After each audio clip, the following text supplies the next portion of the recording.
In this video, I'm going to show you how to download Zotero for Windows. So the first thing you want to do, you want to go to Google or any preferred browser of choice, and you want to type in Zotero.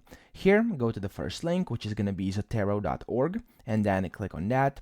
And then over here on the website, directly, as you can see, you'll be able to see the download button. So it says this is available for Mac, Windows, Linux, iOS, and Android. So you can click on download over here, and then you will have to select you want Zotero for Windows over here. So as you can see on the left, it says Zotero 7 for Windows. Click on download 64-bit over here.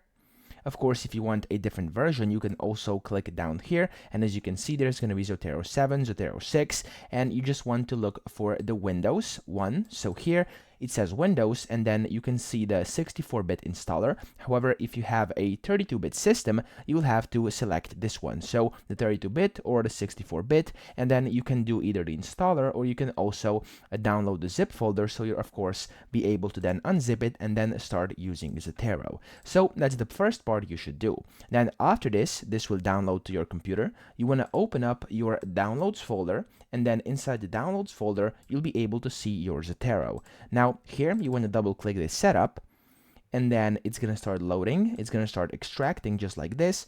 And then once this line reaches 100%, you'll just have to go through a few more simple steps. I will show you in a second. There we go. So as you can see, it's going to say, welcome to the Zotero setup wizard. You want to click on next first, and then you can choose the type of setup you prefer. You can do custom or standard. Usually standard is of course the easiest, and it installs the program with the most common options. So I would choose this one and then click on next.